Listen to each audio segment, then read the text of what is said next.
as últimas do mercado, bastidores, finanças e muito mais. Fala aí pessoal, sou Jorge Nicola, bem-vindos a mais um vídeo do canal Sem Perder Tempo. Pedi para deixar like, se inscrever no canal e ativar as notificações. Bora começar o vídeo com aquele tradicional giro de notícias. Contar que Pedrinho, presidente do Vasco, aceitou colocar todos os seus bens como garantia no processo de recuperação judicial do Vasco.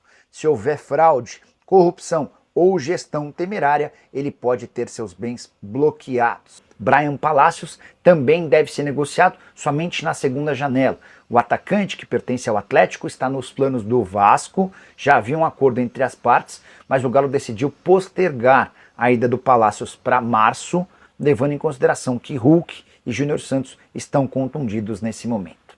Luciano do São Paulo no Vasco procede não. Luciano já foi especulado em outros clubes brasileiros, mas não demonstrou a intenção de sair do São Paulo. O Tricolor até precisa reduzir sua folha salarial. Cheguei a contar para vocês no vídeo de hoje cedo que o São Paulo hoje tem 3 milhões de reais a mais por mês daquilo que está previsto no orçamento. E o São Paulo desse ano precisa cumprir o orçamento. Mas o Luciano não sairá, não vai haver negócio com... O Vasco contratou 3 pontas, né? O Nuno Moreira, o Lloyd Augusto e também o Benjamin Garré. E há uma negociação em andamento com o Bryan Palacios. Deixa eu até explicar como é que está essa história do Bryan Palacios. O Palacios é um atacante colombiano que foi comprado pelo Atlético Mineiro no ano passado do Atlético Nacional, operação de 3 milhões de dólares. O Galo já havia concordado em emprestar o Bryan Palacios até dezembro, com opção de compra.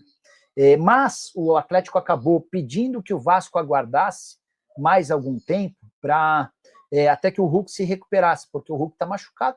Existe a preocupação de que, sem o Hulk, o Atlético tenha poucas opções para velocidade. Júnior Santos também machucado, enfim. Então a tendência é que o Atlético adie esse empréstimo para a janela de 10 de março a 11 de abril, tá? Vamos lá.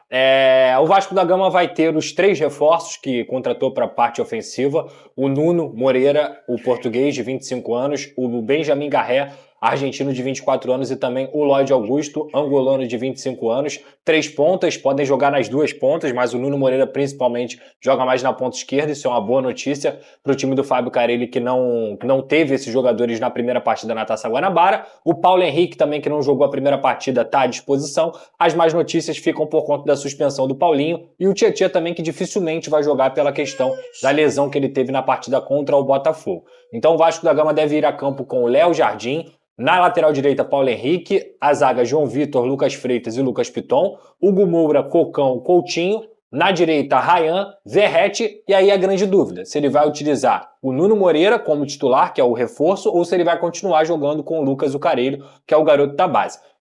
Se eu pudesse chutar, isso aqui é um achismo só, eu chutaria que ele vai utilizar o Nuno Moreira, porque é um jogador que já estava em temporada, treinou normalmente nessa semana, treinou desde terça-feira com o grupo, e poderia utilizar o Nuno Moreira pela qualidade do jogador também, que pode fazer a diferença nessa partida contra o Flamengo. Os jogadores estão muito confiantes, estão acreditando muito, inclusive o discurso lá dentro do Vasco é de semana decisiva, semana de clássico, é o Pedrinho fazendo discursos, é o Felipe também tentando mostrar para os jogadores o que representa tudo de um Vasco e Flamengo. Por si só, eles já deveriam saber, mas ter dois personagens como eles também é muito importante. Então o Vasco da Gama está encarando como aquela semana diferente que é contra o Flamengo amanhã. Você vai?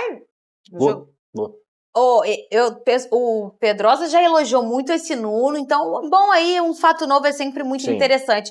Pro lado do Flamengo, Vene Casagrande, qual é a preparação aí, o que o povo deve esperar desse time do Flamengo? O Flamengo vai ter o retorno do Ayrton Lucas, que ficou ausente nas últimas 3 partidas por conta de uma pancada no joelho. Por outro lado, não terá os retornos de Juninho e Alexandre. E a informação que eu tenho é que eles não voltam agora por ser uma grama sintética. Se fosse uma grama natural, a comissão técnica e o departamento médico iriam colocá-los à disposição do técnico Felipe Luiz. O Juninho já não seria titular mesmo, dificilmente começaria a partida. Eu acho que o Alexandre é uma perda muito grande para o técnico Felipe Luiz, embora o Ayrton Lucas esteja à disposição. Mas estamos falando aí, com todo respeito ao Ayrton Lucas, de um Alexandre que está jogando um futebol mais acima do que ele. E dos demais jogadores fica a dúvida, né, de qual vai ser o time titular, porque o ser grama sintética, talvez o Felipe Luiz priorize aí colocar um outro jogador, por exemplo, o Arrascaeta e o De La Cruz. São 2 jogadores que têm muitos problemas físicos.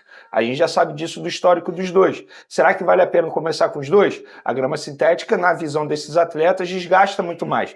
Então, acho que independentemente de qual seja o time titular e apesar apesar dos desfalques, eu acho que o Flamengo chega como favorito para esse duelo. Acho que não é vitória certa, a gente brinca aqui, não é vitória certa, estamos falando de um clássico. Ontem mesmo o jogo mostrou isso no Botafogo. Se a bola do Barbosa entra ali no primeiro tempo, a história poderia ter sido totalmente diferente, tal como pode ser nesse sábado. Mas se tratando de classificação, eu boto o Flamengo como muito favorito, mesmo jogando no Newton Santos, grama sintética, e também o segundo jogo no Maracanã. Quanto você acha que vai ser esse jogo, Vene O Casagrande? jogo de amanhã? 2-1 Flamengo. Pedrosa. Eu espero que o Vasco volte vivo pro segundo jogo. Então eu vou. O que é volte vivo? É não perder. Empatar é volte vivo? Empatar é voltar vivo. A minha expectativa Mas você acha que 2-1 o Flamengo já mata o jogo, então? é difícil, Vene. Ah, não, Eu não acredito difícil é. que o Vasco tenha. Ainda mais que o Flamengo tenha vantagem do empate, não tem? Sim, tem. Então, assim, eu acho que o empate mantém a classificação viva pro jogo do Maracanã. Então, eu chuto 1-1. Você tá tipo aquele povo que tá devendo? Lembrando que o Danilo não eu joga vou também, pagar tá, o Fernando? mínimo agora e deixa pra semana que vem. Cara, O Danilo também não joga, lembrei aqui Você agora de falou. falar isso. Ah, falei? Falou, não falou, Mas Danilo? não, falou Acho que Alexandre eu e falei Ayrton ontem. Lucas, né? Aí o Juninho, você não falou do o Danilo. Danilo é também tá verdade. ausente. A minha expectativa é essa, é o Vasco se manter vivo. Porque não adianta, pode ganhar amanhã, de 2-1, por exemplo, vai ganhar amanhã, vai ganhar de 1-0, por exemplo. E lá no jogo de volta, o Flamengo vai fazer 1-0 também e empatou, acabou, perdeu E a tem classificação. outro ponto que a gente precisa mencionar, que isso é importante pro jogo da volta. O Vasco joga no meio da semana. Sim. Um jogo difícil contra o Nova Iguaçu, Sim. a gente sabe disso também no Newton Santos. Claro. Então o Flamengo, além de ter uma preparação maior para esse primeiro jogo, também vai ter uma preparação melhor para o segundo jogo. Então o Flamengo, além de ter a vantagem de empate, ter um time melhor preparado, e na minha concepção, o melhor time que joga hoje no futebol brasileiro, então acho que o Flamengo é muito favorito. E pra só classificação. para finalizar, amanhã tem muito mais a ver com a postura que o Vasco vai entrar em campo do que até mesmo o resultado. Porque se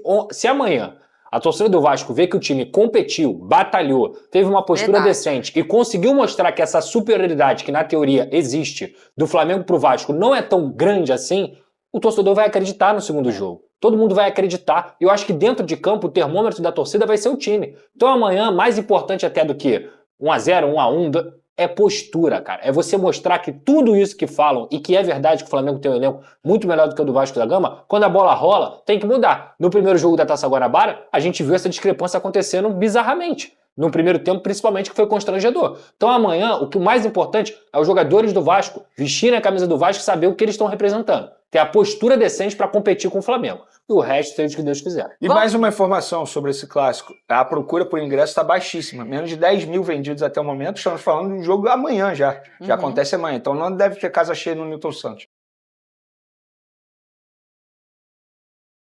Então, torcedor vascaíno, grande expectativa para a partida de amanhã, o clássico contra o Flamengo, onde os reforços do Vasco devem jogar a partida, né?